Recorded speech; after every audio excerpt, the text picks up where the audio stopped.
ரோஹிணி ஆரத்தி எடுத்து வந்து விஜயா வந்து வீட்டுக்கு அழைக்கிறாங்க. எப்படி ஆண்டி நான் சொன்ன செஞ்சுட்டேனா அப்படின்ற மாதிரி சிரிச்சுட்டே வராங்க. அவங்க கதையை தொடர்ந்து பார்க்கலாம். அதுக்கு முன்னாடி நம்ம சேனல் வந்து சப்ஸ்கிரைப் பண்ணி வச்சுக்கோங்க. விஜயா வந்து லஞ்சம் கொடுக்குறாங்க. அவங்க வந்து வீடியோ எடுத்துடுறாங்க. வீடியோ எடுத்துட்டு வந்து நீங்க என்ன பண்ணிட்டு இருக்கீங்கன்னு தெரியுதா அப்படின்னு வந்து கேக்குறாங்க. இல்லங்க இதுக்காக தானே வந்து நீங்க இதெல்லாம் பண்ணிட்டு இருக்கீங்க அப்படின்னு சொன்னாங்க. நீங்க எதிர்பார்க்குற அளவுக்கு இதுல இருக்கு நீங்க வச்சுக்கோங்க. ஆனா கொஞ்சம் என் மனசுக்கு ஏற்ற மாதிரி பண்ணி கொடுங்க அப்படின்ற மாதிரி வந்து சொல்றாங்க. உடனே அவங்க செம்ம கோவமாயிடுறாங்க. என்னை பார்த்தா என்ன எப்படி தெரியுது, நான் வந்து கஷ்டப்படுற பொண்ணுங்களுக்காக வந்து உதவி செய்யறவங்க சங்கத்துக்காக அந்த ஹெட்டா இருக்கிற அளவுக்கு நான் பெரிய ஆளா இருக்கேன். எனக்கு வந்து இந்த அமௌண்ட் எல்லாம் சாதாரண விஷயம். எனக்கு இந்த அமௌண்ட் தேவை கிடையாது. எனக்கு வந்து அவங்களோட சுதந்திரம் தான் முக்கியம். அவங்களோட ஃப்ரீடம்காக தான் நான் வந்து இவ்வளவு ட்ரை பண்ணிட்டு இருக்கேன். நீ எனக்கே வந்து அந்த லஞ்சம் முக்கியா அப்ப நீ எவ்வளவு கேவலமான பொண்ணுயா இருப்பா அப்படின்ற மாதிரி வந்து சொல்றாங்க. இல்லங்க அது வந்து அப்படின்னு சொல்லி இருக்கும்போது ஸ்ருதி வந்து கரெக்டா வந்துடுறாங்க. இல்ல மேம் அவங்க வந்து தெரியாம பண்ணிட்டாங்க அப்படின்னு வந்து சொல்றாங்க. உடனே வந்து தெரியாம பண்றாங்க. என்னங்க லஞ்சம் கொடுக்கறது தெரியாம பண்ற வேலையா? அது எவ்வளவு பெரிய தப்பான விஷயம் தெரியுமா? இந்த ஒரு விஷயம் போதும் இவங்க தப்பானவங்க நிரூபிக்கிறதுக்கு. இதை வச்சு நான் கூட அவங்கள ஜெயில தூக்கி போட்டுருவேன். ஆனாலும் அந்த பொண்ணு சொன்னது ஒரு காரணத்துக்காக தான் நான் வந்து அமைதியா இருக்கிறேன் அப்படின்ற மாதிரி வந்து சொல்றாங்க. உடனே வந்துட்டு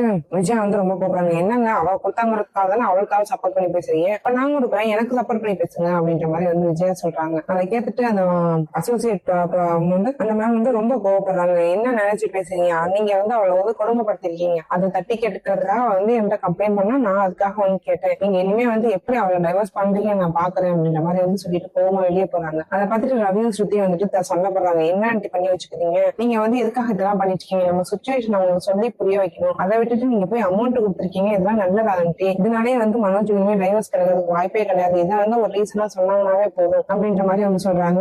ரவி வந்து சொல்லப்படுறாங்க.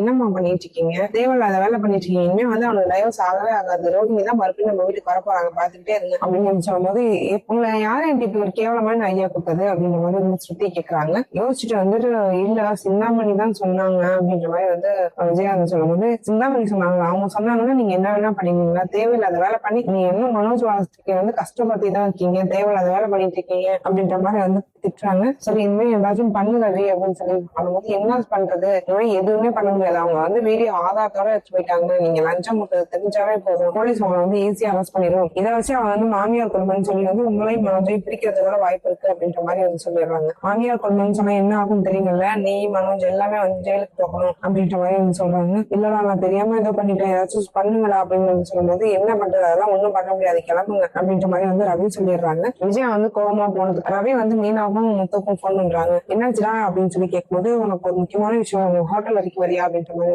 சொல்றாங்க. எதுக்குடா அப்படின்னு சொல்லி கேட்கும்போது இல்ல கொஞ்சம் வாங்க அப்படின்ற மாதிரி ரவி சொல்றாங்க. சரி இருடா வரேன் அப்படின்னு சொல்லிட்டு வச்சுட்டு வந்து மீனா என்னாச்சுங்க எதுக்கு ரவி ஃபோன் பண்றாங்க அப்படின்ற மாதிரி வந்து மீனா கேட்கறாங்க. தெரியலவா போய் பாப்போம், ஏன்னா வந்து முக்கியமான விஷயம் சொல்லணுங்க அப்படின்னு சொல்லி ஹோட்டலுக்கு கூப்பிடலாம் அப்படின்ற மாதிரி வந்து சொல்றாங்க. சரின்ட்டு வந்து ஹோட்டலுக்கு வராங்க. எதுக்கு நான் ஃபோன் பண்ணா ஒரு முக்கியமான விஷயமா நான் வெளியே போயிட்டு ரெண்டு பேரும் அப்படின்ற மாதிரி வந்து முத்து சொல்றாங்க.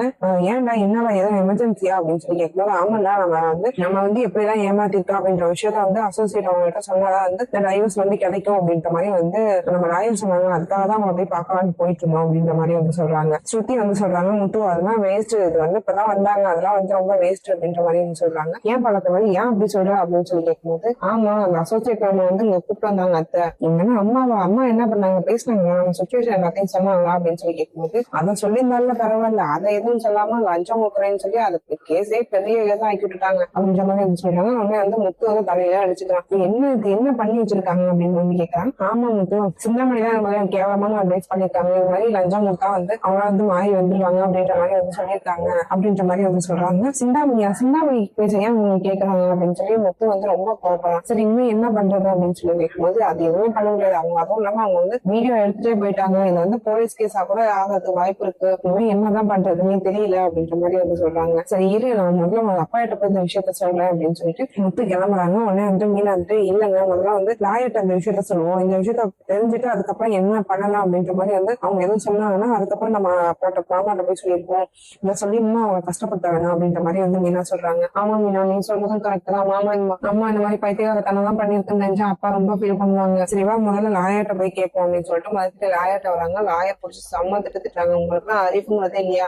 யாராச்சும் ஒருத்தர் வந்து பெண்கள் நலத்துக்காக போறாங்க போய் லஞ்சம் கொடுப்பாங்களா, நீங்க என்ன அப்படி பண்ணி வச்சுக்கிறீங்க அப்படின்ற மாதிரி வந்து சொல்றாங்க. இல்ல மேம், நான் வந்து சொல்லிட்டு இருந்தேன் அவங்கள்ட்ட பேசணும் அப்படின்னு சொல்லிதான் நான் சொன்னேன். ஆனா எங்க அத்தை அப்படி பண்ணுவாங்க நான் நினைச்சு கூட பாக்கல அப்படின்ற மாதிரி வந்து மீனா சொல்றாங்க. என்னங்க பண்ணு, அவங்க ஒரு பொண்ணை வந்து வர வச்சு ஆட வச்சு அடிக்க சொல்றாங்க. அது வந்து தட்டி கேட்கறவங்க லஞ்சம் கொடுப்பாங்க. என்னங்க பழக்கம் இதெல்லாம், கண்டிப்பா இந்த கேஸ் நிக்காது, நான் அந்த கேஸ்ல இருந்து விலகிக்கிறேன் அப்படின்ற மாதிரி வந்து சொல்லிடுறாங்க. உடனே ப்ளீஸ் நீங்க மட்டுமே உங்களுக்கு ஆதரவா இருக்குது, அந்த கல்யாணம் பத்தி எல்லா டீட்டெயிலும் உங்களுக்கு தான் தெரியும், நீங்களே கொஞ்சம் டேரக்டா அவங்ககிட்ட பேசி பாருங்க அப்படின்ற மாதிரி வந்து சொல்றாங்க. உடனே வந்து அவங்க வந்து சத்தம் போடுறாங்க. என்னங்க நினைச்சிட்டு இருக்கீங்க, உங்க பிரச்சனையை வந்து என் தலையில ஏத்த பாக்குறீங்களா, நான் போய் பேச போனேன்னா அது பிரச்சனை வேற மாதிரி ஆகும், அதுவும் இல்லாம என் கரியருக்கே ஸ்பாயில் ஆகும் அப்படின்ற மாதிரி வந்து சொல்றாங்க. என்ன சொல்றீங்க, எனக்கு ஒன்றும் புரியலையே அப்படின்னு சொல்லி முத்தி கேட்கும்போது, ஆமாப்பா உங்க அம்மா வந்து லஞ்சம் கொடுத்துருக்காங்க, அப்ப உனக்கும் லஞ்சம் கொடுத்ததுனால நீ வாங்கினாலதான் வந்து என்கிட்ட சப்போர்ட் அவங்களுக்கு சப்போர்ட் பண்ணி வந்து கேட்கறியா அப்படின்ற மாதிரி வந்து அவங்க கோர்ட்ல சொல்லிட்டாங்கன்னா என்னோட லாயருக்கு இதுவே போயிடும், என்னை வந்து அப்படியே பேன் பண்ணிடுவாங்க அப்படின்ற மாதிரி வந்து சொல்றாங்க. அது மட்டும் இல்லாம நான் இந்த கேஸை எடுத்துக்கிட்டேனாவும் இதுவும் எனக்கு பிரச்சனையா தான் இருக்கும், நீங்க லாயரை பாருங்க, இல்லாட்டி டைவர்ஸ்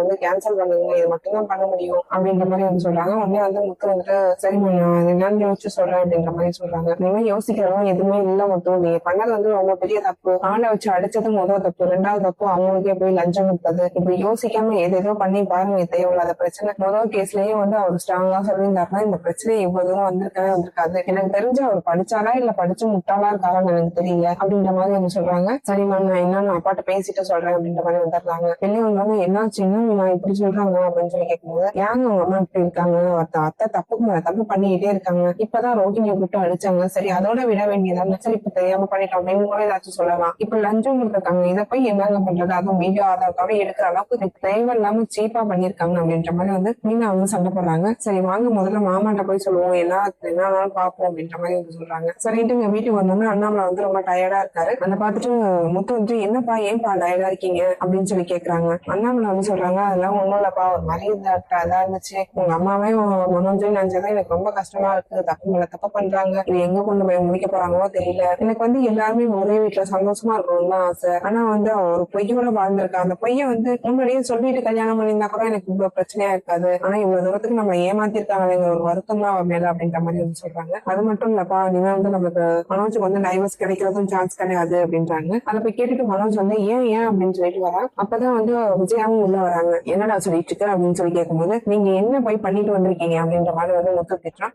நான் என்ன பண்ணேன், நான் ஒண்ணும் பண்ணி அப்படின்னு சொல்லி சமாளிக்கிறாங்க. உடனே அண்ணாமலை வந்து கேட்கறாங்க, ஏன்டா என்ன பண்ணாங்க அப்படின்னு சொல்லிட்டு இருக்கும்போது கரெக்டா ரவி வந்துடுறான். நான் சொல்றேன் இருங்க அப்படின்னு சொல்லிட்டு, நம்ம ஹோட்டலுக்கு இன்னைக்கு அசோசியேட் வந்தாங்கன்னா அந்த மேமும் வந்து வர வச்சிருந்தாங்க, இவங்க வந்து சரி எதுவும் நம்ம சுச்சுவேஷன் அவ ஏமாத்திருக்கான்னு சொல்லி எடுத்து சொல்லுவாங்க போல நான் நினைச்சிட்டு இருந்தேன், அவங்களுக்கு போய் லஞ்சம் கொடுத்துருக்காங்க, லஞ்சம் கொடுத்ததா அவங்க வீடியோ வேற எடுத்து வச்சுட்டாங்க, இனிமே வந்து அந்த பொண்ணு என்ன முடிவு பண்ணிருந்தோ அந்த முடிவு தான் ஏன் முடிவு அப்படின்ற மாதிரி அவங்க சொல்லிட்டு போயிட்டாங்க. ஒருவேளை இல்ல எனக்கு இவன் கூட வாழ பிடிக்கல அப்படின்னா நீங்க 2 பேரும் ஜெயில இருக்க மாதிரி இருக்கும், இல்ல நான் அவன் கூட வாடுறேன் இதனால எங்க அத்தையை வந்து தண்டிச்சிடாதீங்கன்னு சொன்னா நீ அவன் வீட்டுல வந்து உன் மருமகளா நீ ஏத்துக்கிற மாதிரி இருக்கும் அப்படின்ற மாதிரி சொல்லிட்டு போயிட்டாங்கப்பா அப்படின்ற மாதிரி சொல்றாங்க. அதை கேட்டுட்டு வந்து அண்ணாமலை ரொம்ப கோபப்பட்டு மனோஜையும் விஜயாவும் சரியான அடி அடிக்கிறாரு. விஜயா வந்து உனக்குலாம் வந்து புத்திங்கிறதே இருக்காதா, நீ எல்லாம் என்ன பொம்பளை, ஒரு பொம்பளை பிள்ளைய கூப்பிட்டு கடையில விட்டு சாட்டையை அடிக்க விட்டு ஆளை விட்டு அடிக்க வச்சிருக்க, அது மட்டும் இல்லாம லஞ்சம் போய் கொடுத்துட்டு வந்திருக்கேன், இதெல்லாம் நல்லா இல்லைங்கம்மா, நான் இத்தனை வருஷம் டியூட்டில வந்து எந்த ஒரு தப்பான பேரும் இல்லாம நான் வந்து ரிட்டர்ன் ஆகி வந்திருக்கேன், அப்படிப்பட்ட அவங்க என்னோட ஒய்ஃபா இருந்துட்டு நீ இப்ப கேவலமான வேலை செஞ்சிருக்க அப்படின்ற மாதிரி வந்து அண்ணாமலை ரொம்ப கோவப்படுறாங்க.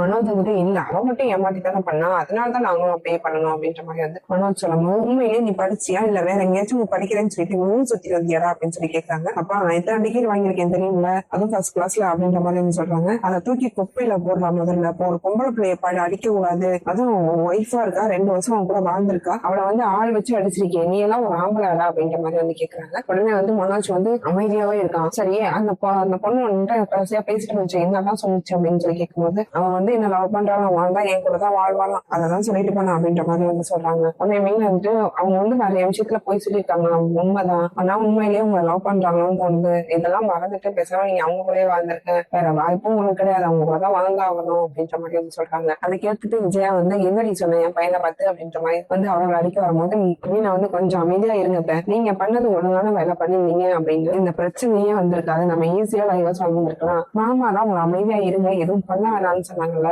அதெல்லாம் கேட்காம நீங்க பாட்டுக்கு உங்க இஷ்டத்துக்கு ஒவ்வொருத்தரும் சொன்னாங்க அப்படிங்கிறதுக்காக நீங்க பாட்டுக்கு உங்க விருப்பத்துக்கு பண்ணிட்டு வந்திருக்கீங்களே, இனிமே டைவர்ஸ் கிடைக்கவே கிடைக்காது, என்ன பண்ண போறீங்களோ போங்க அப்படின்ற மாதிரி சொல்லிட்டு முத்துவும் மீனா வெளியே போயிடுறாங்க. உடனே அண்ணாமலை வந்து சொல்றாங்க, நான் தான் சொன்னேன் அத்தனை டைம் படிச்சு சொன்னேன், பண்ணிக்கோங்க. கேஸ் நடந்துட்டு நடந்ததுக்கு அப்புறம் நம்ம பொண்ணு பார்க்கறதாவே இருந்தாலும் நடந்த கேஸ் முடிஞ்சதுக்கு அப்புறம் பண்ணிக்கலாம்னு நான் சொன்னேன். அதையும் கேட்காம இப்படி பண்ணி வச்சிருக்கீங்க. ஒரு பொம்பளை பிள்ளை அடிச்சதும் இல்லாம லஞ்சம் கொடுக்கறது எவ்வளவு பெரிய தப்பு தெரியுமா? அவங்க மட்டும் வீடியோவை காமிச்சாங்கன்னா கண்டிப்பா நீ அரசு ஆகி உள்ள போயிடுவேன் அப்படின்ற மாதிரி வந்து சொல்றாங்க. நாளைக்கு தானே ஹியரிங், நாளைக்கு வரட்டும் பாத்துக்கணும் அப்படின்ற மாதிரி விஜய் வந்து இன்னும் தைரியமா தான் பேசிட்டு இருக்காங்க. உடனே வந்துட்டு மறுநாள் வந்து காமிக்கிறாங்க. மறுநாள் கோர்ட்டு வந்துடுறாங்க. ஏன்னா வந்துட்டு அசோசியேட் அந்த மேம் வந்து ஆஜராகிறாங்க. என்னங்க நீங்க வந்து ஆஜராகிறீங்க அப்படின்ற மாதிரி பேச்சு கேட்கும்போது, இல்ல இவங்க வந்து வயலன்ஸ கையில் எடுத்திருக்காங்க, அதுவும் இல்லாம என் கிளைண்ட வந்து அடிச்சிருக்காங்க, சாட்டை கையால எடுத்து ஒரு ஆளை வச்சு அடிக்க வச்சிருக்காங்க அப்படின்ற மாதிரி வந்து சொல்றாங்க. உடனே வந்துட்டு ஜட்ஜ் வந்து யார் இதெல்லாம் பண்ணது அப்படின்னு சொல்லி கேட்கும்போது, என் கிளைண்டோட மாமியாரும் ஹஸ்பண்டும் எல்லாம் பண்ணிருக்காங்க அப்படின்ற மாதிரி வந்து சொல்றாங்க. உடனே நீ சொல்லுமா, நீ வந்து என்ன சொல்றியோ அதுதான் எனக்கு தீர்ப்பு,